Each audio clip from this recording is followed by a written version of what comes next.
নির্বাচন আমি বর্জন করলাম। আমি এই মুহূর্তে আমার নির্বাচন আমি বর্জন করলাম। আমরা জানতে পারলাম স্থানীয় সংসদ সদস্য উনি রাতের বেলায় রাতের অন্ধকারে গোপনে ওনার এলাকায় ওনার নিজ বাড়িতে অবস্থান করছেন এবং সেখানে রাতের বেলায় বিভিন্ন নির্বাচনী কাজে নিযুক্ত অফিসার, প্রিজাইডিং অফিসার, সহকারী প্রিজাইডিং অফিসার, বিভিন্ন প্রতিষ্ঠানের শিক্ষকদের বাসায় ডেকে নিয়ে যায় তার মনোনীত প্রার্থী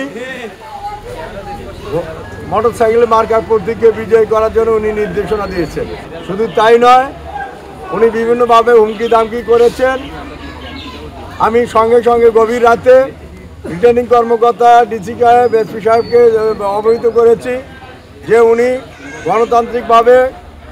গণতান্ত্রিক দেখে ওনার এলাকায় উনি আসতে পারেন, উনি ভোট দিতেই পারেন, কিন্তু উনি কাউকে ডেকে নিয়ে যা বাসায় নিয়ে যা আর্থিক সুবিধা হুমকি দামকি দিয়ে ওনার মনোনীত প্রার্থীকে বিজয় করার জন্য বিভিন্ন পরামর্শ দেওয়া, এটা সম্পূর্ণ আচরণবিধি ভঙ্গ করেছেন এবং ভোটের পরিবেশকে উনি রাতেই কলুষিত করেছেন।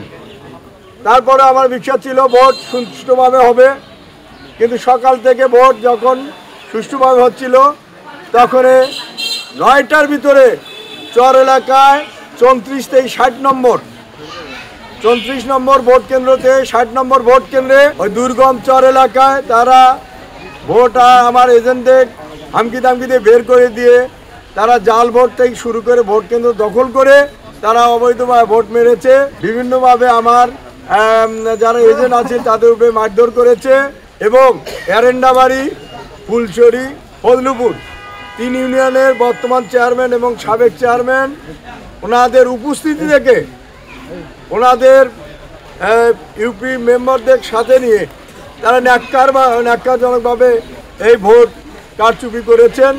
আমি সকাল থেকে মিনিমাম 20 বার আমি রিটার্নিং কর্মকর্তাকে বলেছি অমুক অমুক কেন্দ্রেই উনি এই দেখছি বিভিন্নভাবে তারা এই বলছে, কিন্তু শেষ পর্যন্ত আমি কোনো প্রতিকার পাইনি। গণতন্ত্রের স্বার্থে আজকে মাননীয় নেত্রী, আমরা সারা জীবন রাজনীতি করেছি। আমি আওয়ামী লীগ সভাপতি, আমি আওয়ামী লীগের সাধারণ সম্পাদক ছিলাম, আমি ছাত্রলীগের প্রেসিডেন্ট সেক্রেটারি ছিলাম। 39 বছর আমি রাজনীতির নেতৃত্ব দিয়েছি। আজকে বিনিময়ে এই নির্বাচনে এমপি ন্যাক্কারজনক হস্তক্ষেপের কারণে আজকে গণতন্ত্রকে গলা টিপে হত্যা করলো। এটা ফুলছড়িতে একটি ঐতিহাসিক কালো অধ্যায় হিসাবে চিরদিন থাকবে। এই কারচুপির নির্বাচন আমি বর্জন করলাম। আমি এই মুহূর্তে আমার নির্বাচন আমি বর্জন করলাম। যারা এই ভোট কারচুপির সাথে জড়িত, যারা সরকারের ভাবমূর্তি নষ্ট করার জন্য বিভিন্নভাবে এই ষড়যন্ত্রে জড়িত, যারা ভোট কেন্দ্র দখল করেছে, তাদের বিরুদ্ধে আইনগত ব্যবস্থা নেওয়ার জন্য মাননীয় প্রধানমন্ত্রী সহ এই সরকারের কাছে আমার বিনীত অনুরোধ।